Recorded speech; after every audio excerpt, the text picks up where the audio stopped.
macros, and then the micros I like to build using high nutrient dense, meaning high in potassium, high in magnesium. If we can get a lot of their vitamins and minerals from those foods, then that's what I try and do. Yeah, for sure. And I know you have a saying. It's shakes are for fakes, eat steaks. That's it, right? Yeah. Did I get it right? Yeah, there's some nuance to that. Today's episode is with repeat guest Stan Efferding, who you may know as the founder of the popular vertical diet protocol. Stan is an IFBB professional bodybuilder and world record holding powerlifter. He studied exercise science at the University of Oregon and has been training high school, collegiate, and professional athletes for over 25 years. In today's episode, we're chatting about Stan's top 10 tips he believes everyone over 50 should be doing to live their most fit and healthiest life. We also do a rapid Q&A at the end where Stan answers all listener questions. It was awesome to have Stan back on the show, and I know you're really going to enjoy this episode. Let's get into it.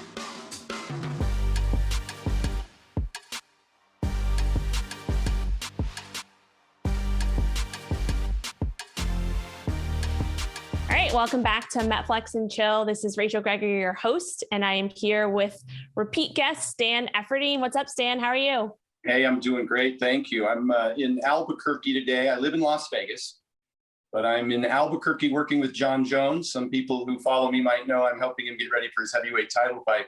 So I apologize if my little cell phone and my sound isn't perfect today, but I'm working remotely. That's awesome. How long have you been out there? Boy, I've had the better part of 3 months now. I usually stay out here for 8 to 10 days, then go home for a few days, and it'll probably be like this throughout the camp, which might be another 6 to 9 months, depending on when the UFC puts together a fight for him. Oh, wow. That's intense. Are you enjoying it at least? I am. It's exciting. It's challenging, but we've got big things ahead. So I definitely like the challenge. Awesome. Well, you are a repeat guest. You were here for episode 59, I believe it was. But for anybody who might have, maybe not listened to that yet or watched it, definitely go back and watch that one, watch or listen to that episode after you listen to this one. But do you want to just give us a little background on who you are, kind of how you got to where you are today, and then we can go from there? Sure. Yeah. I'm an IFBB pro bodybuilder, world record powerlifter. I started as a exercise science student at the University of Oregon back in the late 80s, and was a high school soccer coach, and then I trained track athletes and football players at the University of Oregon, and I've been training high school, collegiate, and professional athletes ever since. And obviously worked with a lot of famous athletes, world's strongest men champions, Brian Shaw and Hafthor Bjornsson, CrossFit national champions, Camille LeBlanc and Ben Smith, and the list goes on and on. NFL football players, and of course now John Jones. And throughout my career, I competed in both bodybuilding and powerlifting. So I probably lost well in excess of 1,000 pounds, albeit intentionally, lost and gained over the years. Mm-hmm. I consider myself somewhat of a professional dieter. And so I help people with nutrition and training to reach their body composition goals, whether it be to maximize sports performance or just to increase lean mass or to lose fat or just to get healthy, because a lot of what I do with my athletes is to help them, stay healthy so they can have longer careers. So that's what kind of spawned my creation of the vertical diet, which I think our goal today is to talk about a lot of the things that are in that program that I've had circulating for a few years now. And the book is now available by pre-order on Amazon and will be released in August. The vertical diet will be on Amazon and in bookstores nationwide. That's awesome. Congrats. Yeah, thank you. So last time we kind of dove into a bunch of different topics, and I wanted to have you back on to really chat about the main topic of fit over 50. So we were kind of chatting off air about how we can kind of go about breaking this down. So we have the top 10 things that everyone should be doing over 50 to be fit over 50, right? Yes, indeed. So maybe, So So maybe we can kind of just go down the line and, give your advice, your kind of educate us on all the things that you've seen with your clients and working throughout your career, the things that, you found to be the most beneficial and to be focusing on when it comes to optimizing, nutrition, health, body composition, training, all of that as you get older. I put all of these things in my book and much more, but these are the key components. Anytime I work with a client, it's never just one thing. It's not your macros or your calories. It's everything. So when we go over these top 10, these are the things I want all of my clients to do. And these are probably generally the majority of the questions that I get. When I released my ebook, I started receiving DMs from people all over the world. I've now responded to over 50,000 DMs in the last 2 years. And I've used a lot of those questions and feedback to update and improve my message in the book to answer the questions that most people ask me. So this is what I think is the most important stuff. I should probably start, though, however, before we dive into the top 10, with just kind of a general, I don't know what to call it, like a bubble within which I think the majority of our scientific community agrees. There's probably a consensus to be had, so that people kind of understand that there's there's a lot of things that apply generally to everyone. And you've covered a lot of this stuff, and so it'll be repetitive, but probably in just a couple minutes or less. I think we should say that there's many paths to the same destination. Whether it's the vertical diet or it's intermittent fasting or keto or paleo or high carb, low carb or low carb, high fat, low fat, there's many paths. I obviously recommend a particular path because my clients asked me to give them a very specific program so they can follow it. So they're not out here trying to figure out what to do. And I have a lot of reasons why I do what I do. And there's pluses and minuses to all of these things. But generally speaking, all diets work when they're strictly adhered to. And that includes the McDonald's diet, the Twinkie diet, the 7-Eleven diet, the ice cream diet. As you know, all of those have been studied.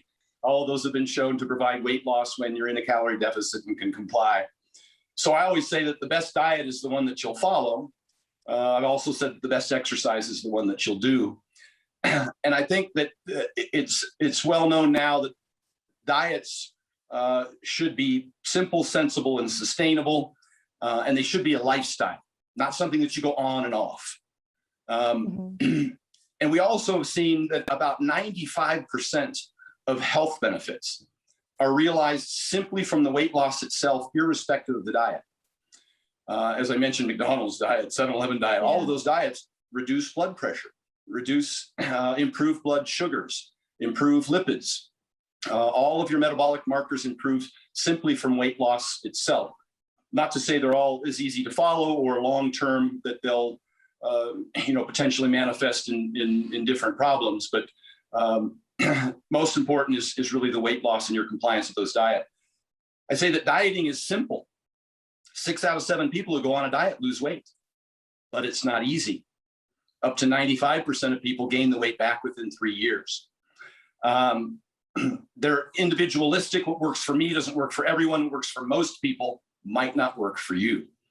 And it really is a calorie equation. I know people like to argue about that, but the calorie equation, it's an energy balance, total daily energy intake minus total daily energy expenditure, which, and that accounts for whether or not you're going to gain or lose weight. Calorie surplus to gain, calorie deficit to lose. It accounts for all of the factors like your basal metabolic rate, your thermic effect of food, your exercise activity, your non-exercise activity. It accounts for your hormones and the difference in levels for people's hormones. So it's all in there. We should also say that weight loss is not linear. There'll be peaks and valleys, and your body will adapt over time and just need to be consistent and persistent. So what I like to say is that compliance is the science. In terms of whatever diets you feel works for you.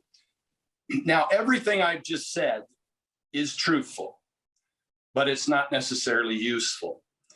And so now we get into trying to give people specifics of things, actions they can take to realize their weight goals or health and fitness goals. And I think that's what brings us to the Fit Over 50 that you're going to introduce today.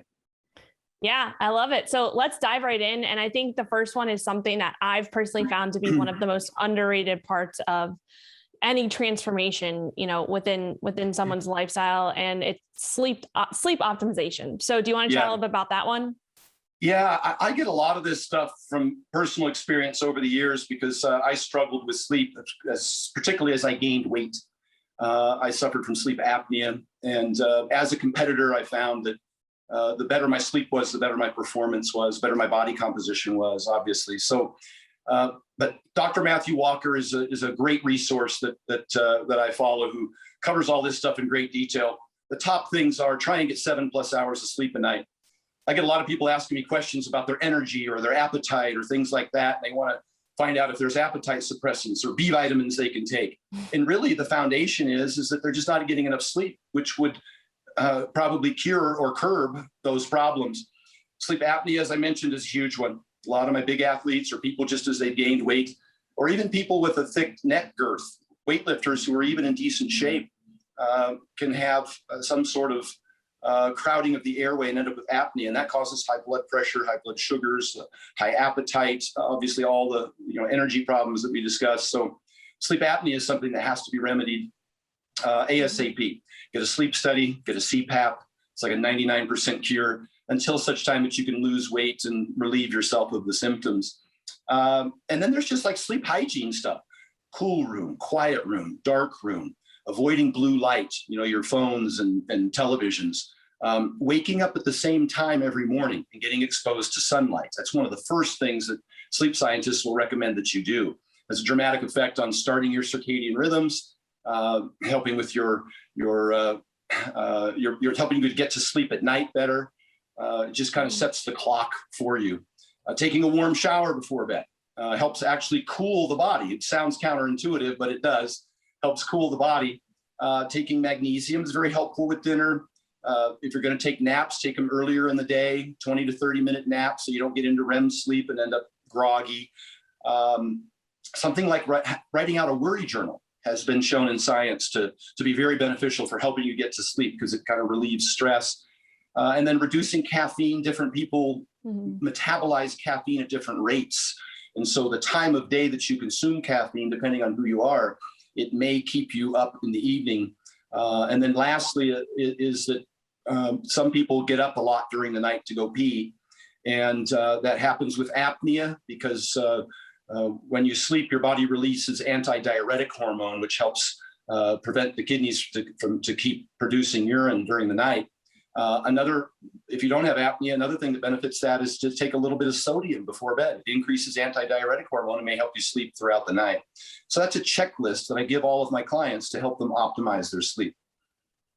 Yeah, I love that. Lots of great tips there. Lots of things that I try to do myself and recommend for clients as well. I love the one you talked about, the journal. I refer to that as like a brain dump. I think that's probably one of the most, especially with, nowadays, everybody's like, if we're just working later and just have our minds running crazy, it's like, it's hard to wind down at night. So doing like a brain dump or just, like you said, all the sleep hygiene stuff that you mentioned, it's all super important. Right. And very simple too, right? Like we all kind of, I feel like a lot of people are like, oh, I want this like, sleep supplement or this quick fix. It's like, no, there's little things you can do that are free and easy. So 100%. That's what my co-author, Damon McCune, says. These things are free. He's a registered dietitian, PhD in exercise phys, and we worked closely together the last 3 years and he always says that. He says, these are things that are free. What I find more often than not is that people just don't execute or exercise the discipline necessary to even afford themselves an 8-hour window. They'll stay up at night and they might, be scrolling through their feed. And of course that's blue light. And also that now all of a sudden it's midnight. They just don't actually give themselves an opportunity to be successful. They only schedule a 6-hour sleep window. And that's a failure from step one.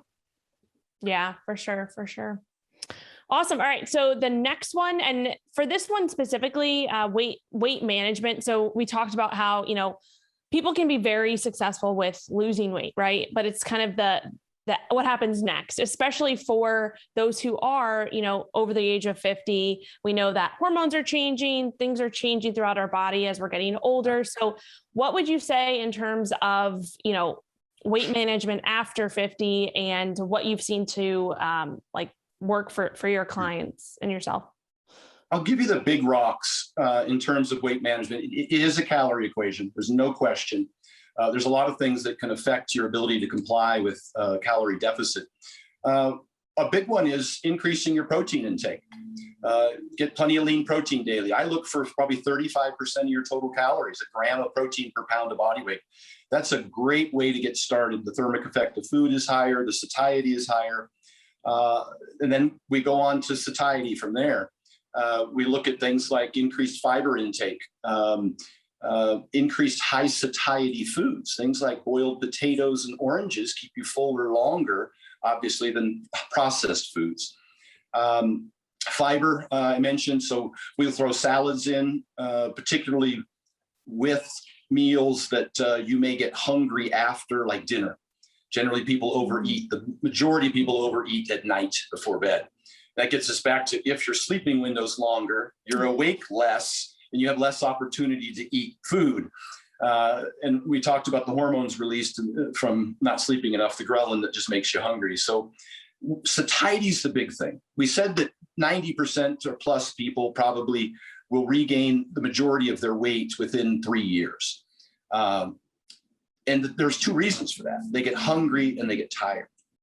And so if we can mitigate hunger, and you're going to be a little hungry when you're in a calorie deficit, but what's the degree of that? How manageable is it? And so all we really have in our toolbox is strategies to manage hunger. We talked protein, we talked fiber, we talked high satiety foods. There's also some general activity that you can do, which we'll talk more about later, that can help suppress appetite. Just things like getting 8,000 steps a day actually helps mitigate hunger. So all of these things, I think, lend themselves well to suppress hunger. As far as energy goes, sometimes we get overly restrictive. I see this with keto diets, and people start to get the keto flu, which is really just a mineral and electrolyte deficiency from having some carb depletion. Carbs are 70% water, or there's 3 parts carbs for every one, or 3 parts water for every 1 part carb. And that water is about 70% electrolytes, sodium in particular. And in the absence of those electrolytes, people tend to get tired. And so we have to make sure and replace those if that's your diet of choice, or get an adequate amount of electrolytes in your diet to give you adequate energy so you're not tired during the day and thinking that you need to eat. So there's not a lot there. And that's the frustrating part for people.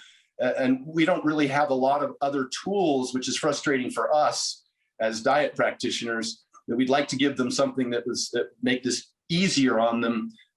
But those are the big rocks for diet compliance. Mm-hmm. Yeah, love it. I'm going to just keep saying love it, because everything that you're mentioning is all the things that I preach as well. But you did mention, and this is actually the next one in terms of just general movement and like getting your NEAT up. Can we chat a little bit about that? And specifically maybe as we are talking about as you're getting older, or, if you are, maybe for those who are not like they're, retiring from their job or something like that, do you see any kind of movement decreases with that or anything like that? We do. We see people will move less, and we understand that's part of metabolic adaptation. We understand that as you start to lose weight, your body will start to decrease its non-exercise activity. You'll start to move less. You'll want to sit more. You might even fidget less, blink slower, talk less. All of those things happen as a result of weight loss and fewer calories. Your body even becomes more efficient at doing the exercise that you used to do. You'll burn fewer calories for the same 20-minute cardio session. So all of these things happen. One of the things we like to do is try and measure their non-exercise activity. Usually their exercise activities, we like to keep consistent or increases if it's not sufficient. We like to measure probably just with a pedometer, measure their steps. And then as they proceed through their diet, try and get them to maintain the step count that they had prior, because usually you'll see it decreases naturally. And so if we can maintain that step count, and that's something that you want to do long-term as well for weight loss maintenance becomes necessary. We have more success with that. Mm-hmm. Yeah, that makes sense. And You mentioned the NEAT, the non-exercise activity. That's probably the most controllable, the one that you can impact the most in terms of those of the way that your body burns calories. You have very little effect on your BMI, maybe some increased sleep, maybe just adequate thyroid function, increasing your lean body mass by lifting weights, but those aren't terribly significant, to be honest. Your thermic effect of food, eating more protein, but you're going to be eating less, so it's not like you can increase that. Your exercise activity, you're probably just going to maintain it, or if you do increase some exercise activity, you got to be cautious how much exercise you increase, because it can make you hungrier and more tired. Yeah. What I find is that people that dump themselves into these incredible training programs, they might join the CrossFit box and start training twice a day. Then compensation occurs. They eat more and they sit more as a result of the exertion. That's why there's kind of a sweet spot between how much you exercise, not too little, not too much, so that the hunger is manageable and your energy levels are sustained throughout the day. NEAT is the one, non-exercise activity thermogenesis, just staying on your feet, walking around, staying active.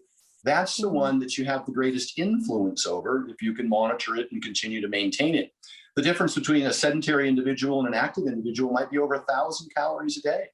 And so your goal is just to be more active, obviously without, like I mentioned, pushing yourself too hard so that compensation starts causing you to race for the refrigerator and to sit down exhausted for extended periods of time. So I'm not terribly aggressive. I'm a bodybuilder and powerlifter, right? I work with athletes. Yeah. But when I work with weight loss clients, I'm cautious about how much exercise activity I throw at them, because I realize that it can come back to bite me or them. Yeah, for sure. I think just general movement, like outside of, formal cardio or anything like that, and sleep are probably two of the most underrated aspects, in my opinion, at least, when it comes to that. And you did mention nutrition a little bit. I want to dive into that one a little bit more. Just nutrition in general. There's so many different avenues to go on with that. But one question I do have for you, and this is something, that's particular to as we are aging, and protein being one of the things that we need more of as we age. Can you chat a little bit about that maybe, or your opinion on that? I get at least 1 gram per pound. It's pretty reasonable. When people are trying to lose weight, I might even use a little more. People as they age tend not to be able to utilize protein as efficiently. We don't know yet if that's because of a decreased body mass or a decreased workload, or just an inefficiency of their system as they've aged. But we do know that they need more protein as you get up over 50 years old. You're just not, you don't absorb as much. And so 1 gram per pound is a pretty good number. If you're trying to lose weight, I might go up to 1.2. It has a high satiety effect. It retains lean body mass well. So I'll definitely try and keep proteins high and pretty lean, because I try and keep fats around 0.4 grams per pound. And really the rest become carbs. If we're getting into the macro breakdown, protein 1 gram per pound, fats about 0.4, and then carbs are the rest. Yeah. And that really depends on what your total calorie consumption is for the day. And I kind of just adjust carbs to maintain a deficit. Most people who are in a deficit probably don't have and are getting 35% protein, or 1 gram per pound, and they're getting adequate fats to sustain health, A, D, E, and K, and the every cell in the body has a lipid bilayer, a fatty membrane that helps, take nutrients in and out. So you need fats. They're certainly healthy. And so you have to get an adequate amount of fats. I think that number is around 0.3 to 0.5. I kind of average that at 0.4 grams per pound. And that only leaves so many carbs. And if you're in a deficit, you might only have, 130, 150, maybe 200 grams of carbs left, unless you're particularly active. And most of those can be obtained from high micronutrient dense sources, such as potatoes are high in potassium, fruit and vegetables, So you might not ever get into, I've talked a lot in my diet for active people and those who are trying to gain weight about eating rice as a really easy to assimilate carbohydrate that you can consume a lot of to fuel a large physique or a lot of workload, but you probably never get there.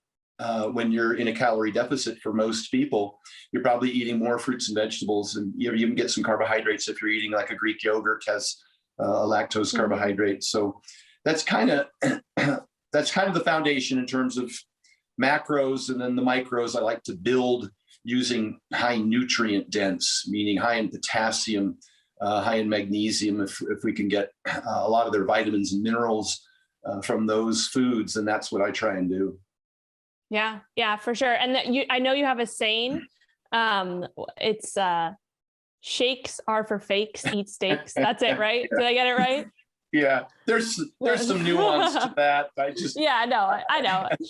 Do you want to, in terms of like, I guess I'm getting at the red meat side of things, some of us are still a little bit afraid, I guess you could say, of red meat. Do you want to kind of chat about that and maybe the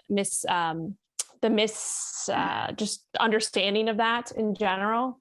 Yeah, a lot of people have covered this topic very well. Dr. Sean Baker, of course, is one, and there's plenty of people out there who have gone over this ad nauseum. When you separate whole foods, unprocessed red meats from what's generally associated with them, the fast foods, the buns, the cheese, the mayonnaise, the soda pop, the fries in particular, you just don't see the adverse health effects associated with that. Now, I'm recommending that people get a gram of protein per pound of body weight. And I'd like them to do that from a variety of sources in order to get adequate micronutrients. I'd like them to do some of that from a meat source, some of that from an egg source, particularly with the yolk included for the biotin and the K2 and the choline. I'd like to get some of that from dairy, primarily for the calcium, but also we've seen that dairy is cardioprotective. We see that, at least in epidemiology, that people who consume the most dairy are actually the leanest and live the longest. There's lots of great research on that as well. So obviously some fish for your EPA, DHA, and your omega-3s. So I have, a broad palette of foods that I like people to select from daily. And now when you're onto your meats, you're talking about your porks, your chickens, and your red meats. The big difference between those is that the red meats are ruminant animals. They have a 4-chambered stomach. They convert cellulose fiber more efficiently into a more micronutrient dense food, and they have a better omega-6 to omega-3 ratio. So they're higher in zinc, they're higher in B vitamins, they're higher in iron than, say, a chicken or a turkey or a pork. It's not to say chicken, turkey, or pork are bad for you. It's just that in terms of a good, better, best scenario, I'm not demonizing red meat and replacing it with chicken because I think that it's not as full of those nutrients.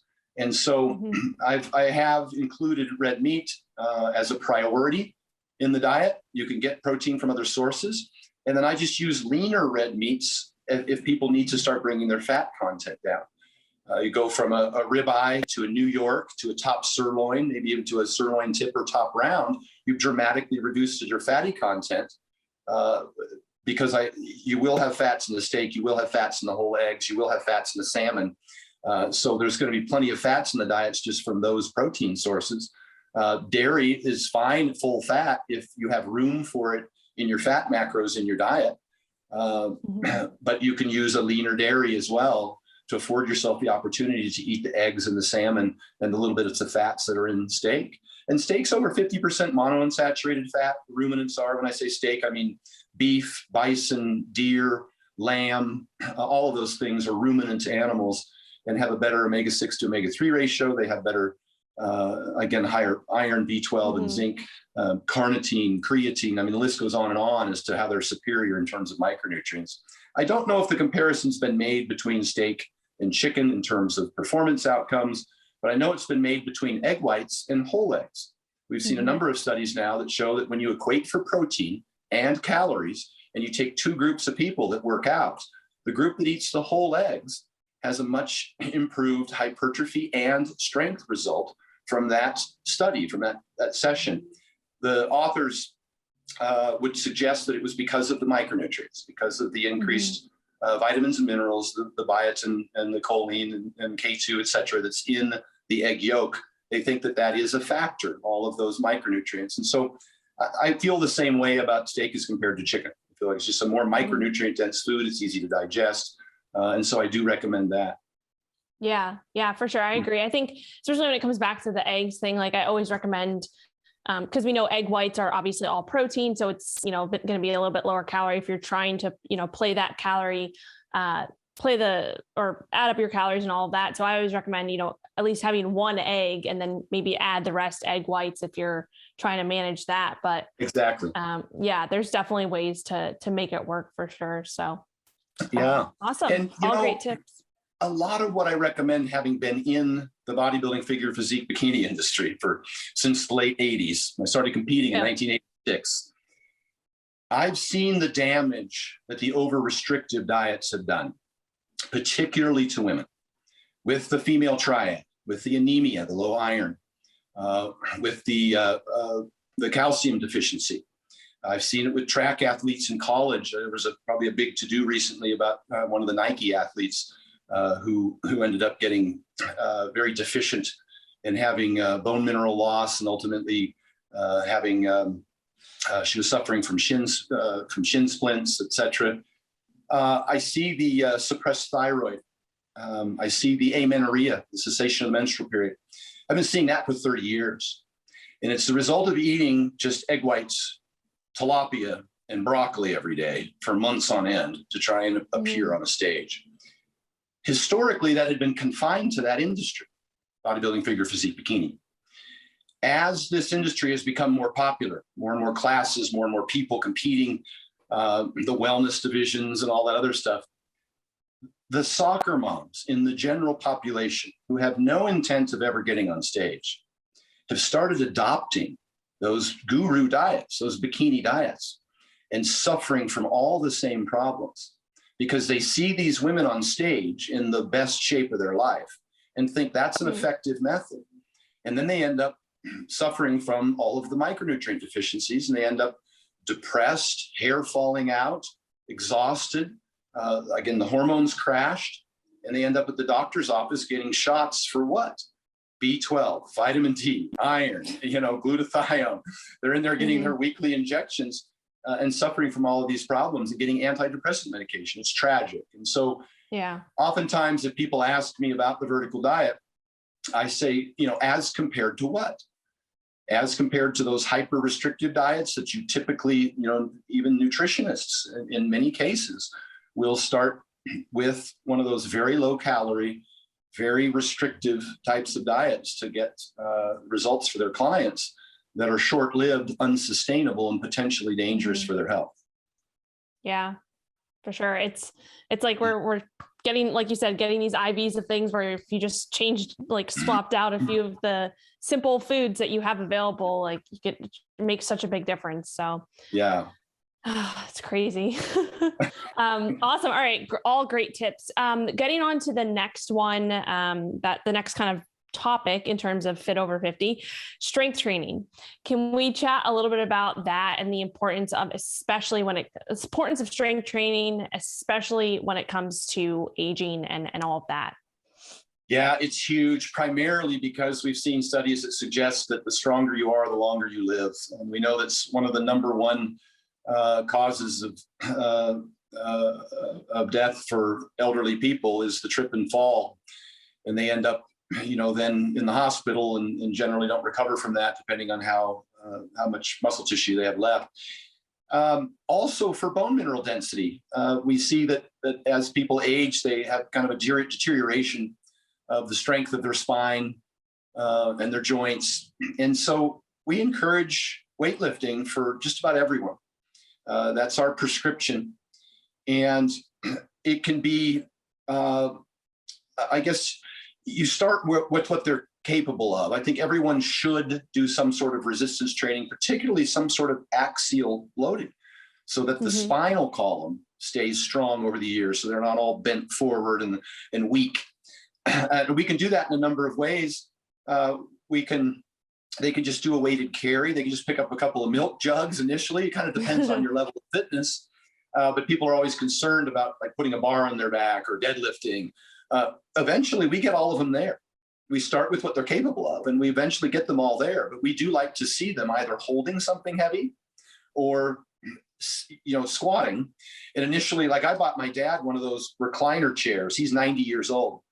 One of those little recliner chairs. And so he sets it up high enough to where he can stand up and then sit down. And I have him just do body weight repetitions. He has to get his knees to bend a little bit to activate his quads. That's good for, the legs, but it's not good for the spine because there's no axial loading. So in the garage, of course, I have a whole gym set up. And so I'll take him out there and I set the support bars on the squat rack really high and have him do a deadlift off the bars. And he just picks up a weight. Initially, you might only move it this far. Mm-hmm. And that's axial loading, just holding on to the weight. He'll just stand there. He's 90 years old and he'll grab a bar and he'll just stand up with it and hold it for a few seconds and set it down. And I'll have him do a few repetitions there. And to me, that's a maintenance program for him, being 90 years old. But anybody over 50 should find some opportunity to do some sort of resistance training, whether it's bands at home. I mentioned the weighted carries, or go to a gym and utilize some equipment. I prioritize that over, I want to say cardio, like walking on a treadmill, which we'll discuss shortly what my recommendation is for cardiovascular fitness. But I prioritize the weight training. I'd like to see, obviously, both cardiovascular and you can get a cardiovascular benefit out of a weight training workout. But you can't get the bone mineral density benefit out of a lot of the recommended, particularly for the spine, out of a lot of the recommended treadmill walking type things. So yeah, for sure. How many times a week would you say is like the optimal for training or strength training? Like, what would your recommendations be? Right out of the gate, I would say you want to train every body part twice a week, which could mean you do your full body twice a week. Or you could break up your upper body and lower body into 2 days and then do that twice a week, a Monday, Tuesday, Thursday, Friday. Twice a week seems to be a really good way to progress. Once a week might be a maintenance program. Twice a week is a good way to kind of get yourself progressing. That could be full body a Monday, full body Friday. Just go in and do the circuit. I love lifting weights, but I'm cautious. I'm cautious not to understand that I don't think everybody does. Yeah. What's the best exercise? The one you'll do. And so I try and find, what do you enjoy? Does it provide you some sort of progressive resistance opportunity, some sort of loading opportunity? For sure. Yeah. Awesome. Yeah. I mean, totally makes sense. So like minimum 2 times a week. And if you're doing that full body okay, cool. 100%. And then, maybe we can just dive into the cardiovascular side of things now that we're kind of on that topic. Yeah. Let's do it. Let's do it. I think that the research suggests we need about 120 minutes a week, 120, 140 minutes a week of some sort of cardiovascular exercise that elevates the heart rate. I come out of the gate recommending the 10-minute walk. The 10-minute walk can be done briskly enough to elevate your heart rate to the point where you'll be getting your cardiovascular benefit. I do it for a number of reasons. It's sustainable. Telling somebody to go to the gym and get on a treadmill for 30 to 40 minutes is not enjoyable. It's not sustainable. I don't think it's particularly effective. We talked about the compensatory effect during weight loss of burning fewer calories per time invested. And it's monotonous and nobody does it for any extended period of time. So I think you're setting people up for failure when you assign them something that isn't something they enjoy doing and will do regularly. Another thing about the 10-minute walk is if you do it after meals, then you get the blood sugar benefit. It actually helps decrease the spike and duration of blood sugar elevation. And that area under the curve is what we'd like to manage in terms of blood sugars. Helps with digestion. Just the muscular contraction and the enzymatic action. So it improves, you stay a little flatter here, you feel better that way. It helps decrease delayed onset muscle soreness from your training sessions. It helps obviously with your cardio, with your joints. Your joints just like a lot of movement, really just to lubricate them and to get the blood in there to help heal them. So there's so many benefits to the 10-minute walk. I attach them. I particularly put them after a meal for a number of reasons. I mentioned blood sugars, but also because if you're trying to create a habit, attach it to a behavior that you already do. And everybody eats every day. And so now we just attach a 10-minute walk to every meal. And it's something that you can do anywhere. I go to a restaurant, and when I'm done eating, I'll walk outside and set my timer for 5 minutes, and I'll walk down the street and then turn around and walk back before I get in my car. You can even mall walk. At the airports, I travel a lot. And so at the airport, while everybody else is standing there waiting, looking for their bag to come out, I'm walking around baggage claim. I do the same thing. Yeah. And I walk deliberately. When I get off the plane, that's my 10-minute walk between the plane and baggage claim. I like the airports that are bigger because I get a better walk. And my arms are swinging. You know, I'm doing I used to say I was doing the O.J. Simpson through the airport, but I can't say that anymore. But I'm pretty deliberate, and I'm passing everybody. There was only one guy I couldn't catch when I got off the airplane one time because I'm hoofing. You know, it's a competition for me to beat everybody. And it's just to get my heart rate up. I'm getting a benefit. I'm deliberate about the walks. When I finally caught him, when he had to stop, he had a CrossFit shirt on, and I was like, damn it. That's why. So that's funny. That's why I recommend those. I've been doing 3 10-minute walks or 3 10-minute bikes. I have a recumbent bike at home if the weather's not permitting, after meals for over 10 years. I talked about these back in 2010 when I was competing in powerlifting and how beneficial they were for helping me recover from workouts. And so I've been doing them ever since. I do 30 minutes of cardio a day without ever stepping on a treadmill or doing it in a gym. And it's enjoyable and sustainable. Yeah, for sure. And like you said, you're building it into your habits. I think that's one of the biggest things when it comes to just like overall movement is just being aware. So, you know, before I ever had a step, like I work with a coach myself, and before I started working with my coach, I didn't really pay attention to my step goal, right? Like I knew I had something, I knew I should be moving, but I didn't have the accountability to actually pay attention to it. So once it was like, okay, you have to hit this certain number, I was like, okay, what am I going to do to make sure that I do this? Like, never take the elevator, always take the stairs. What can I do at the airport? Right. Just walk around. Right. What I'm doing right now, standing up, I'm kind of, moving around a little bit. Just really finding those super easy things that don't take really much extra effort and making it a habit into your lifestyle. So yeah, a desk treadmill is incredibly effective. It has to be set very slow or else you have a hard time doing your work. But I've seen some recent research on that suggesting that it's incredibly effective to have a desk treadmill, which by the same token, you could have they have those little cycles, bicycle pedals that go almost under your chair, under your desk. You could sit and do those. Some of this might sound ridiculous, but it's so effective if done consistently. For both weight loss and weight loss maintenance. We have to be really careful to discuss how important that is, that weight loss maintenance component is. Yeah, for sure. And it's like, you don't think it makes such a difference, but it adds up over time, right? Like those 10-minute walks. Like if you look back at, after a 7-day period, you did 3 10-minute walks a day, you add that up, like it all adds up. So awesome. So you did mention, and I want to dive into this one too, because it kind of transitions into it. So blood sugar management. So we know that is something that is kind of a struggle nowadays. We have a lot of people suffering from type 2 diabetes. We have a lot of insulin, blood sugar issues. So what's your take on that and tips for that, especially for someone, who is older or over 50? Not saying that over 50 is old. I'm just saying older. Yeah, I'm 53. I feel it. Blood sugars, as you've seen in the industry, especially over the last few years in particular, probably one of the biggest things, blood sugar management. It seems like it's the precursor to everything else. High blood pressure, high triglycerides, endothelial damage, which would then lead to atherosclerosis. We're talking about eyesight, all of those things. And my wife's father passed away from complications as a result of diabetes. And he was one of those ones who had the darkening and the blackening of the feet. We see amputations. It's tragic. So I have a high blood sugar quick fix kit, and I focus on blood pressure and blood sugar. I have a high blood pressure quick fix kit as well. Blood sugar is a good precipitant to high blood pressure. High blood pressure is multifactorial. There's not one cause and there's not one cure. But the greatest single factor is hyperinsulinemia.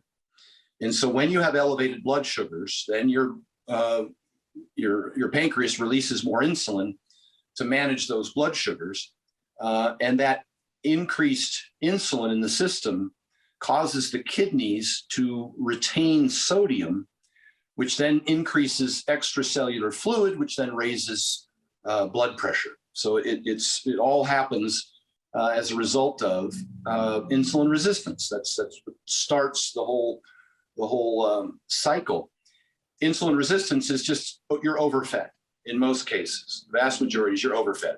It's not just carbohydrates. It's you don't have any fat stores left to put the carbohydrates in. If you did, your blood glucose wouldn't stay elevated. It would just go into your fat stores. Mm-hmm. So it's just, that's why weight loss is so effective for blood pressure, because then you don't have the elevated, you have better insulin sensitivity, you have less blood sugars circulating, less insulin, less kidneys retention of sodium, less extracellular fluid, less high blood pressure. So that's the whole cycle. So I have a high blood pressure quick fix kit, or high blood sugar quick fix kit. It's very similar to the high blood pressure quick fix kit. But it includes, first and foremost, weight loss is the big one. And that's terribly effective for all the reasons we just mentioned. The 10-minute walks after meals. I talked about the fact that that it decreases the peak elevation of blood sugar and the duration. It's actually twice as effective as metformin for reversing or preventing type 2 diabetes, just exercising after you eat. And metformin, of course, is the #1 prescribed medication in the world for type 2 diabetes. So we see that exercise, particularly after meals, and particularly moving the legs are much better, have more muscle. The muscles will pull glucose from the bloodstream without the need of insulin. There's a pathway that allows it to do that. So the more muscle you have, a lot of people work out just so they can eat more carbs. They have a bigger sink, you know? That's one of the nice things about lifting a lot or having more muscle is that you can eat more carbs if that's something you enjoy. So one of the big things beyond losing weight is to exercise.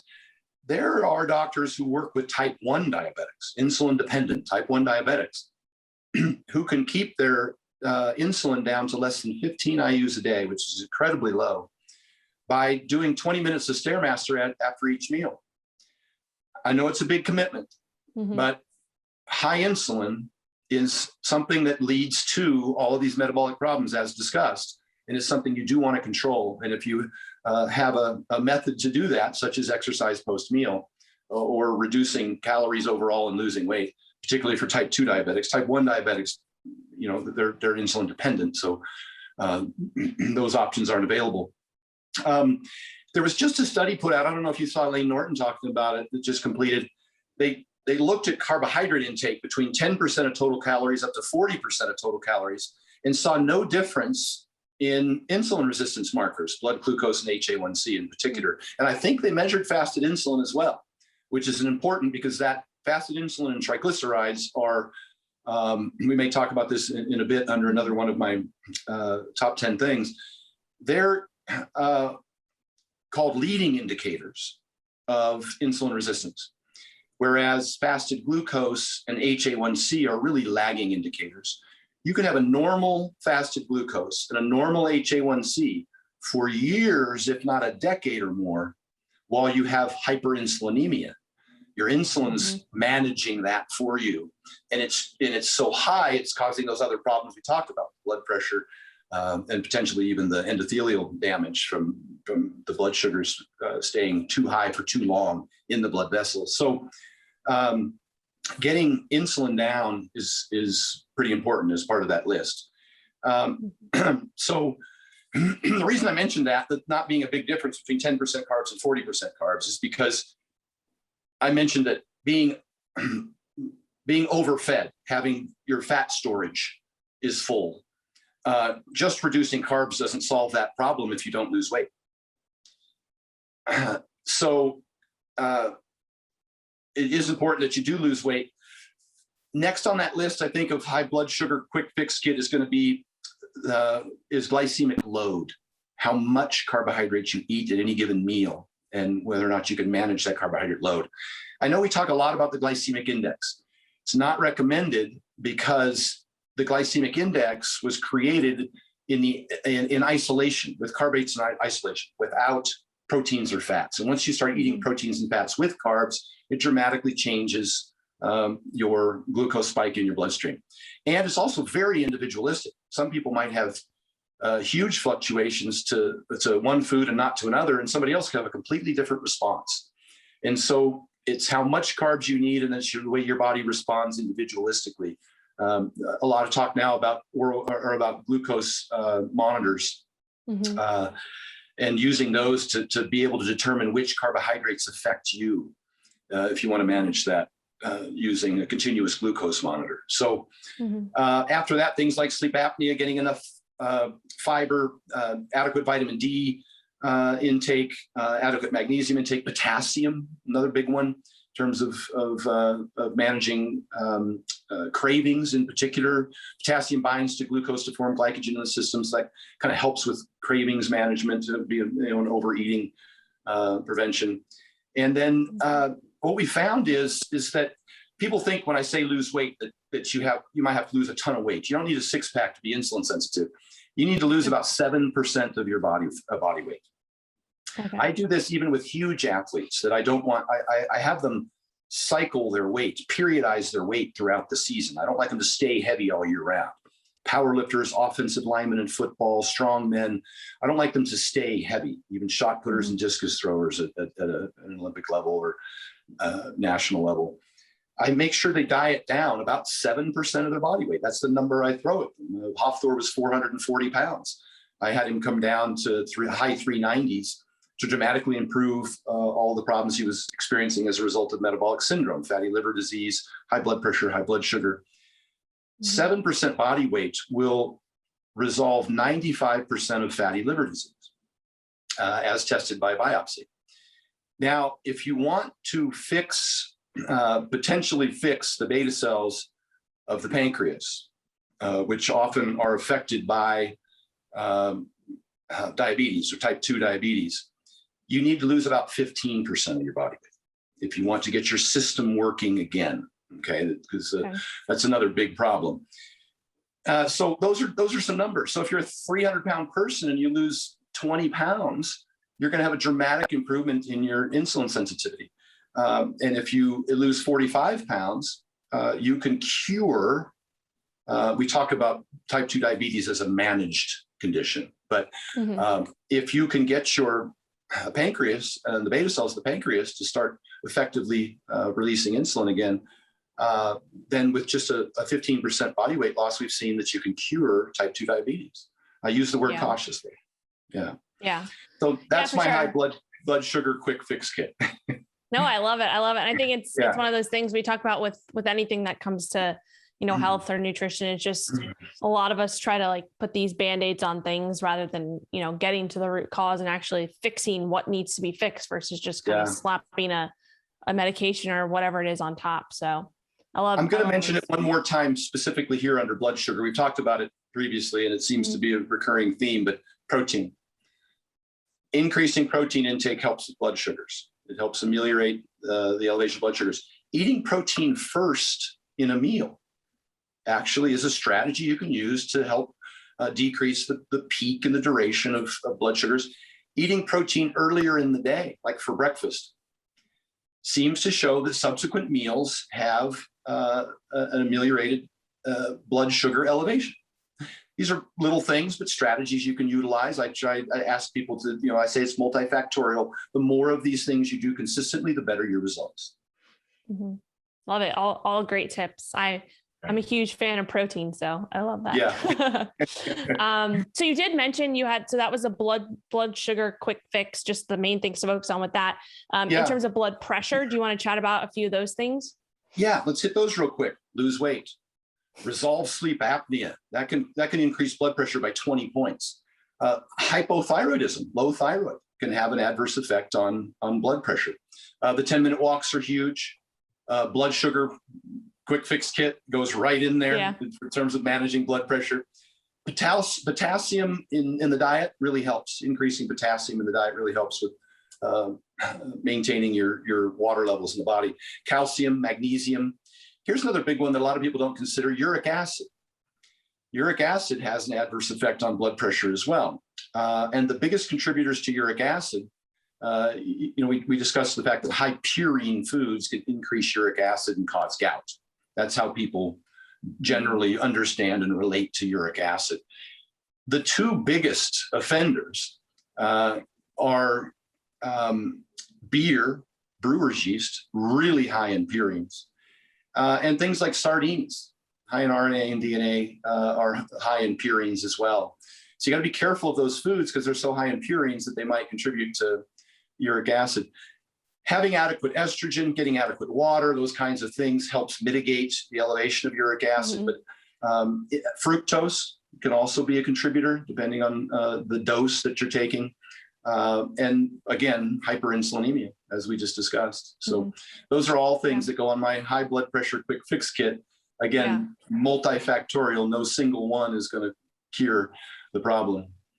Yeah, lots of overlaps we're seeing here with all these things. You did mention hydration, and that's another one on the list. So do you want to chat a little bit about the importance of hydration and also electrolytes and all of that? Yeah, we're all told to drink a lot of water.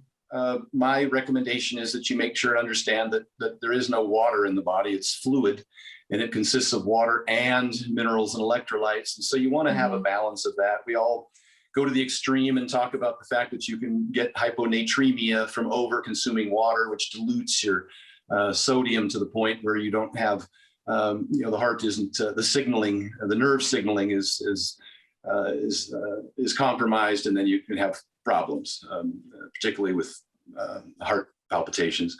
So, I encourage folks who are dieting, again, we have to be cautious as we go down this trail. If you're a hypertensive individual, if you have high blood pressure, then you want to manage your sodium. You don't want to overconsume sodium. But that's only about 15 to 25% of the population has an adverse, they're what they call salt sensitive. They have an adverse response to increased sodium.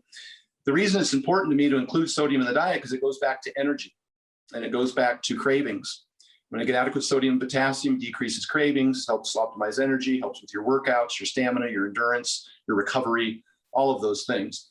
Get adequate potassium, and that balances your water so that you don't get water retention from the sodium. So hypertensive people should be cautious. The vast majority of the population does not have an adverse effect to sodium intake within reason. This isn't a more is better scenario. And there are some people who respond just the opposite. When their sodium goes down, their blood pressure goes up. About 5 to 15% of the population, when you reduce their sodium, their blood pressure skyrockets. The doctor accuses them of not complying with the sodium restriction and gives them blood pressure medication.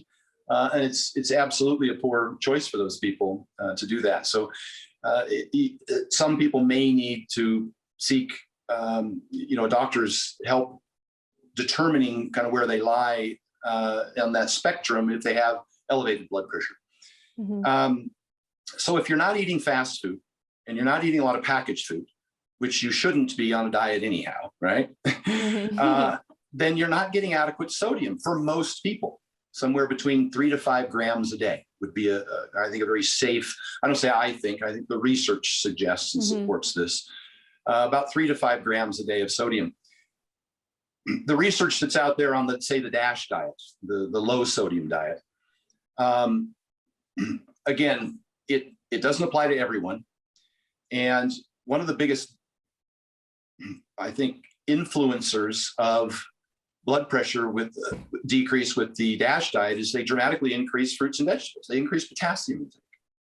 So if you did that without reducing sodium, you'd get the same effect.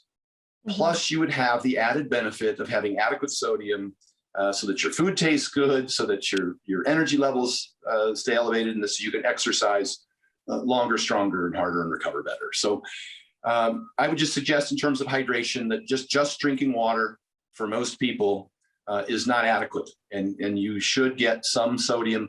And we're just talking about a pinch of salt. Salt to taste is what I recommend on your food. It's not a more is better scenario. Your taste buds will tell you when it's too much. It's not like sugar. You just keep eating more and more. Yeah. So salt to taste. And then I make an additional recommendation that's consistent with the International Society of Sports Nutrition and the NSCA. And that's to take 500 milligrams of sodium before and after training. Dr. Sandra Godek from the Heat Institute does sweat testing on professional athletes. I've consulted with them and had them work with me with a number of athletes, including John. And the recommendation is you have to replace all of the fluids that you excrete during training. And so they like to weigh before and after training. However many pounds you lose, you need to replace not just that water, but also that sodium content. And so for athletes, kind of a blanket recommendation I meant for those people who go to the gym and work out and sweat is 500 milligrams of sodium. That's a quarter teaspoon of salt. It's a very small amount. You can put that on your tongue, wash it down with water 30 minutes before exercise. Athletes who train harder, Camille LeBlanc was doing 1,000 milligrams, Hafthor 1,000 before and after. Lane Johnson sweats out 5 grams of sodium an hour. So we have to have a really comprehensive full day program for how he can maintain his sodium balance throughout the season when he's training twice a day in pads. Yeah. So, and it's not, would you say it's also very important in terms of not just like the sweat factor, but taking sodium before you're going to go lift? It helps with blood flow, helps with that, getting that muscle pump. I think that's something that a lot of people miss out on. 100%. Yeah. So if you like training, if you like training, you like the pump, and the salt will help with that. And there's a reason for that. Salt increases blood volume. So you get in there and start working out, and all the blood goes to your muscles, and it decreases in your circulation. And that's kind of what can cause you to hit that wall or to have less stamina or endurance. And so more salt in that specific circumstance, like you said, barring, an adverse response for that small percentage of people who are hypertensive, is great performance enhancing benefit. And I've received, it's probably the single most positive piece of feedback I've gotten from people who have followed my recommendations in terms of their training, the influence it has on their training, their ability to lift more, longer. And I'm not saying that taking a ton of salt is going to make you stronger, but anything like creatine or even beta alanine or anything that allows you to have a better workout, a little more volume, 5 extra pounds, 2 extra sets, progressed over a period of time is going to give you better results. Yeah, for sure. Yeah. For sure. Awesome. So I think we hit on a bunch of them, a bunch of the ones that we want to talk about. I think there was one left or 2 left. Blood testing. So this is actually, and I forgot to mention this meeting, but we did get a bunch of listener questions. So at the end, after we finish up these 2, we'll go through kind of like a rapid fire. This was one of the questions. Someone actually asked, what blood tests do you recommend getting? So do you want to touch on that? Yeah, you can go to stanefferding.com and scroll down to blood tests and click on it. And it'll tell you exactly how to get an online test from privatemdlabs.com. You go to their site, you select the male ultimate athletic profile. All this is detailed in there on how to do it, or there's a female version as well. That'll take you over to Private MD Labs. Put in my discount code, you get 15% off. I don't make anything on this. I just communicated with these folks to provide that benefit to people. I get this question is probably top 3 about blood testing. And so I have this whole easy path in which you can do it. You can click on the info button when you get there, and it'll give you a list of all the tests that you can print out and take to your doctor if you choose to have your doctor do this. I'm saying you can do it online yourself. They email you a requisition form, you take it to Quest Labs, they email you the results within 3 days, and the results say high, low, here's the range. From there, you can consult your doctor, do research, and always cautious to recommend that people consult their doctor when they have concerns of this sort. But, it's the standard stuff, really, a comprehensive metabolic panel for glucose and for your BUN and creatinine for your kidney markers, and your AST, ALT for your liver, C-reactive protein, the high sensitivity C-reactive protein for your inflammation markers, your testosterone and thyroid. Those are two that can have the most dramatic effect if they're low. Hypogonadal or hypothyroidism should be remedied. Here's the thing, though. A lot of people who go in and get a blood test and they're low thyroid or low testosterone, they might not need medical intervention. They might need to improve their sleep and to lose a little weight and to exercise a little bit. And that, in most cases, helps helps get those numbers normal. But some people do need to consult an endocrinologist and may get therapy, because it's really hard to put on muscle with lack of testosterone. And it's pretty hard to lose weight if you're hypothyroid. And hypothyroidism also affects, as we mentioned, blood pressure and lipids pretty dramatically, can affect your LDL. And so people shouldn't be mucking around with their lipids if they have a high thyroid. They should get that remedied first and see how their lipids respond before they look at things. The next level would be, statins, et cetera. We talked about insulin, fasted insulin, something not often run. And remember, we talked about that's a leading indicator of insulin resistance. Not so much glucose or HA1C, even though those are helpful. There's some nuances to when they're not very beneficial. HA1C is in there. Your CBC, your red blood cell count, hemoglobin, hematocrit, just to see if where that's at. Your iron, obviously your lipids, HDL, LDL, triglycerides, and vitamin D is one I like to throw in there as well. And uric acid, if you're having some issues with blood pressure, it might be a good test to get to see how you're there. But that's probably the bulk of the big ones that I generally have all of my athletes get initially. And I have my clients who are having a hard time getting the results they want, get that test after 30 or 60 days of a good effort, in case they're still tired or they're still, maybe suffering from ED or depression or, just body composition changes. You mentioned women in particular with hormone changes. People who are postmenopausal will have lowered estrogen, and it changes where they store fat on the body. It starts to become a more central adiposity, whereas historically, with more estrogen, women would store the fat in the hips and thighs. Now it ends up storing more in visceral, which is more, potentially more, what would you say? It increases the likelihood of getting things, those metabolic disorders, the high blood pressure, high blood sugars. You don't want the fats around your organs. Yeah, for sure. No, that makes sense. Awesome. Yeah. Great list. Cool. Let's see. I think maybe we can head over. Maybe we can head on to the listener questions, because we do have quite a few. I think we hit on everything. Unless, did I miss anything? I threw one in there on digestion, and very briefly. Oh, digestion. Yeah, let's do that. Yeah. Just very briefly, at the Vertical Diet, because of my experience with athletes and chronic dieters, a very high percentage of them suffer from some degree of digestive distress, usually irritable bowel syndrome or some degree of that, a lot of gas and bloating. And so very careful to say, this is individualistic. Not everybody has these problems. It's dose dependent. How much of certain foods you eat can influence how you respond. How they're prepared matters. How the food's prepared can make a big difference in how you respond. And it's cumulative, whether or not you have, you exceed your body's tolerance over the course of a day or a few days in a row. After that, if you do suffer from some discomfort, and again, gas and bloating is not a health issue, but if it's uncomfortable for you, or if you have a more severe condition like IBS, then I recommend that people look into a low FODMAP diet. Most nutritionists, when you present with some sort of digestive disorder, will refer to what we call an elimination diet. It's quite common to find out what foods are causing you the problem. The most studied elimination diet is from Monash, the low FODMAP. fermentable oligodimonosaccharides and polyols. About 60 to 80% of people who use that intervention will experience some relief from those symptoms. Now, the diet is intended to be temporary, short term, until you relieve the symptoms, and then reintroduce foods until you find out what the trigger is and then eliminate that.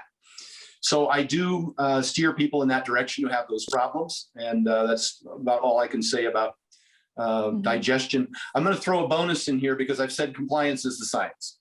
On all 10 of these things, compliance is the science. And the most effective dieters, and we see this from the studies that have been done on the National Diet Registry, is meal prepping is the number one method that helps people become compliant with and get results from their diet. So definitely meal prep. I started a meal prep company, but I'm quick in my book to say whether you prep or we prep, I don't care. Prep meals. That's why people in the bikini industry are so successful, because they carry around little Tupperwares everywhere they go, and they open their fridge and it's stacks of Tupperwares. You know, that's a very effective method.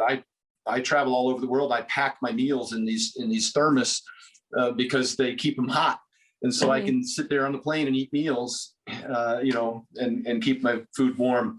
I mentioned attaching behaviors to existing new habits to existing behaviors. Getting organized, understanding that it's 1% inspiration and 99% perspiration. You need to be consistent. Tracking helps. We know that using, walk monitors or calorie counters, and then getting a coach or a training partner, or hopefully some support from your family. Those things are critical in terms of short and long-term success. Yeah, completely agree. Love it. Yeah. All right. So let's see, what time do we have? Okay. So we have a few questions here, and I was thinking we could just kind of do this like rapid fire. Okay. Let her rip. Maybe a few minutes per answer. We talked about a few of these. So if there are any repeats, we can just skip over. But the first one is, should rice be part of the protocol for those who want to lose weight? I don't think so. I think we covered that earlier. Yeah. If you're in a calorie deficit, you should start with things like high micronutrient density foods, fruits, vegetables, potato, because it's high in potassium, carrots, things like that. You may never get to rice as a carbohydrate source if you're in a calorie deficit. Yeah, I agree. It's something, especially for me, I haven't found very much satiation with rice when I am, controlling my calories. I like to fill it with maybe cauliflower rice or more vegetables, more fruits, just a little bit more satiety level there. High satiety foods. You're right. 100%. Cool. Awesome. Okay. The next one, the effects on muscle growth from pre-workout stimulant use. I'll say this about all that stuff, like creatine, like beta-alanine, all of those things. If they make you train harder, the cumulative effect of that over time can give you better results. It's not like they grow muscle, but if they can allow you to lift 5 more pounds or 1 or 2 more reps or an additional set, the cumulative effect of that over time. I want you to have energy. I want you to be able to go in there and train hard, because where the rubber meets the road is if you're not continuously taking your body somewhere it hasn't been before, you're going to stop progressing. So that's where I would go with that.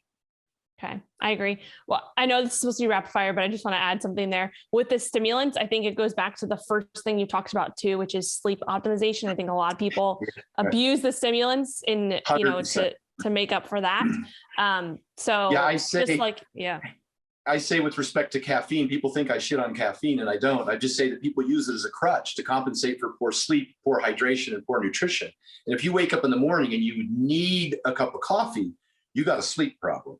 And if you get to the gym and you need a cup of coffee to work out, you might have a sleep, hydration, nutrition problem. So be cautious. Enjoying it's one thing. Does it provide a performance enhancing benefit? Sure.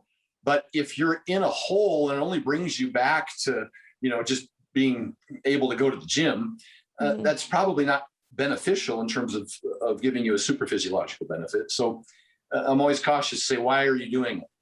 Yeah, for sure. Makes sense. Okay. Next question. Is there a nutritional difference in the different kinds of salts that you consume? very minimally. Dr. Aaron Carroll covered this in his book, The Bad Food Bible. I know people talk about pink salt like it's some magic thing. The amount of micronutrients in there are not of a physiological benefit. It would be like taking 1 gram of creatine a day when you need 5. They just don't provide you any real benefit. And you can get much greater quantities through a broad, wide variety of healthy foods. We talked about, fruits, vegetables, meats, fish, eggs, dairy. You're going to get, physiological benefits from that. So no, it's not superior to use pink salt over table salt. And the only reason I mention that is because there's iodine in most table salt, and that can be a big help. We didn't mention this yet, but in terms of thyroid function, having adequate iodine, and iodine is something you sweat out. So the more active the individual, the more likely they're going to be deficient. And in my diet, I include cranberry juice because it's pure cranberry juice because it's high in iodine. Just a couple of ounces is 200 to 300% of your daily RDA of iodine. And so if you're sweating it out, using iodized salt throughout the day can be of benefit. A lot of people who replace iodized salt with pink salt, now where are they getting their iodine from? That would be my second question. You can get it from cranberry juice and still use pink salt if it's your flavor. Yeah. But I'm kind of focused on the iodine there. Yeah. I personally use like sea salt or pink salt, Himalayan salt. I make sure that I either take like a kelp supplement because kelp is very high in iodine, just to, as an insurance policy. And then obviously making sure that I'm getting some seafood in there to kind of offset that. But yeah. Vince Garanda was talking about this in the 60s. Iodine's nothing new. Sea kelp is what he was recommending to Arnold Schwarzenegger and the rest of those guys. So, and whole eggs and steak. Yes. I didn't invent any of this. Yeah, for sure. Yeah. Cool. Okay. The next question, what are the essential supplements we need to take that we don't get from food? Yeah. I said in my blood test video, what are you deficient in? When somebody asks me, what should I take? My answer is, what are you deficient in? Taking a multivitamin is fine. It's not entirely necessary for everybody. Generally speaking, vitamin D is hard to get from food. Magnesium is hard to get from food. Those are kind of my go-tos in terms of supplements. Beyond that, if you identify a deficiency, or if you look at your diet overall and see that you're not able to obtain, you can use the chronometer. You can plug all of your nutrients into the chronometer, and it'll spit out all of your micronutrients and maybe suggest something that you could eat better. I like to get it from food first and foremost. But vitamin D is hard because it's not really a vitamin, and magnesium is generally underconsumed. Yeah, I would agree with that. Awesome. Yeah. We're definitely going rapid fire, which I love. So we have 4 more. So what are the foods required for calcium to meet daily 1,000 milligram requirements for the body in the vertical diet? I think it's 3 servings of dairy. And I like to recommend Greek yogurt because it's generally easier to assimilate for most people. It's lower in lactose and has the probiotic digestive enzymes. People can tolerate it better. And then if you take smaller doses periodically throughout the day, it's even easier to assimilate. Okay. I love Greek yogurt. It's like, I don't think I'd go a day without eating Greek yogurt. A lot of people that follow me know that because sometimes it's hard to eat 2/3 of a cup of Greek yogurt. For some people, you can either put some fruit in there. I've been mixing it with a few ounces of orange juice and a little bit of ice water and blending it up, and it tastes like an orange creamsicle. And I use it as a vehicle to just drink the yogurt, and it tastes great, and it's easier to consume. And that generally would be for people who, like myself, have to eat a lot of calories, and it can get hard to consume all of them. Yeah. Cool. Great tips. Okay. 3 more questions. Is more salt only beneficial for multi-sessions of training per day and maybe better for the cardio, high intensity, lots of sweat training? We kind of already discussed this. I think we did. Yeah. And again, it's not a more is better scenario. You take too much sodium and for lack of a better description, you're going to piss it out your ass. It's just, you're going to miss your workout. You're going to be in the bathroom. So Got it. Cool. So about a 1/4 teaspoon before and salting your food throughout the day, right? Correct. Yeah. Okay. With all of the caveats that we mentioned earlier in terms of how you personally respond in terms of blood pressure. Yeah, for sure. Cool. Okay. Favorite ways to bring up a low HDL? I don't know that it's something, we used to think that was so important. It's more of a proxy marker. It's more of healthy people have higher HDLs and unhealthy people tend to have lower HDLs. We see this with niacin supplementation. We saw artificially elevated HDL, but didn't improve cardiovascular disease outcomes.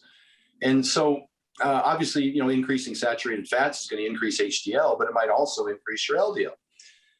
So generally speaking, health, having a good, having a reasonable body mass index, of course, just not being over fat, eating a healthy diet, exercising, consuming enough fiber, all those things will help your lipids in general. But I wouldn't be hyper-focused on one component thinking it's going to protect you, because that's not what we see in the research. Okay, got it. And then this question, I actually have like 4 questions in one. Someone asked, how many grams of fiber from non-irritating sources per 1,000 calories should we aim to ingest for colon health? Yeah, very specific I think, question. If I yield to the people in the industry that are smarter than me on this stuff, the Gabrielle Funderos and the Lane Nortons of the world, about 12 grams per 1,000 calories, 12 to 14, I think is what they shoot for. I'm just cautious again of the sources, depending on how you respond to them. More isn't better for some people. So it's kind of individualistic. Okay. Got it. And then 2 more questions within this one. They're actually, I had it under one bullet, but it's like 3 different questions. I apologize. And then the next one was, what is a good resting heart rate zone and how do we get there? I think the number is under 70. But all of that is going to be influenced by that, by your exercise level and your sleep and your blood pressure. And your blood sugars, all of that affects your resting heart rate level. Mine sits around, at nighttime when I'm sleeping, around 50, 48, right there. So I think more exercise helps, certainly. Those regular 10-minute walks or more cardiovascular exercise is going to help with that as well. How heavy you are, how much body fat you carry, your blood pressure, all those things. Yeah, all the things we just talked about. Awesome. All right. Last question. Should natural athletes stop bulking and cutting cycles once they near their natural limit and just be happy with maintaining while building strength or skills? Nobody can really determine what your natural limit is. It does get harder and harder to gain over time. And then you start having to become more and more disciplined about your training and your nutrition and all that stuff. And people eventually should be happy with where they're at, but it's easy for me to say, but I never was. I think I competed for 30 years and was never satisfied. That we see that doesn't matter. You go in and you have a PR on a deadlift and you haven't even hardly walked away from the bar or left the gym and you're already talking about what you're going to do next. It never ends. It really doesn't. And a lot of people cover this psychologically and on Instagram, comparing yourself to everybody else. And it's a marathon, not a sprint. So I would just suggest that you continue to repeat the successful behaviors that, keep you healthy long-term, and then pursue whatever goals that you want with whatever fervor that you feel doesn't compromise everything else in your life, which, for a competitive athlete, they're just singularly focused on that one goal, winning. Yeah. For sure. Awesome. Well, I think we covered quite a bit. That was amazing. Yeah, that was a ton. Thank you. Yeah. Thanks so much for your time. Do you have anything in particular? I know you have another book coming out. Yeah, the Vertical Diet, Victory Belts. It's on Amazon right now for pre-purchase. It'll be out in August. TheVerticalDiet.com is my meal prep company. We supply meals nationwide to your door. And then everything else is at Stan Efferding. My Instagram is at Stan Efferding. StanEfferding.com is my website, and Stan Efferding is my YouTube channel. I have videos on all of this stuff. And I have an entire 2-hour seminar on the vertical diet. It's got almost 7 million views now in Iceland with Hofthor, if you want to look at that. Of course, the ebooks are available if you need a reference. Awesome. I will definitely link all of that in the show notes for anybody listening or watching. And yeah, anything else you want to end with? That is it. I think we covered everything. Awesome. Yeah, awesome. Well, thank you so much for your time again. I'm really, really glad you're able to come back on, and I'll probably have to have you on for another time and discuss even more in the future. So thanks so much. Yep. Thank you, All Rachel. Glad to be here. Take care. All right. I'll talk to you soon. Bye. Thanks so much for tuning in to another episode of MetFlex and Chill. I hope you enjoyed it. It would be awesome if you could give the show 5 stars and leave a review on iTunes. We're trying to get placed in the top 100 health podcasts, and the 5-star ratings and reviews are what can help make that happen. I'll add step-by-step directions for leaving a review in the show notes. I know it's a big ask, but it really helps. Thanks again. See you next time.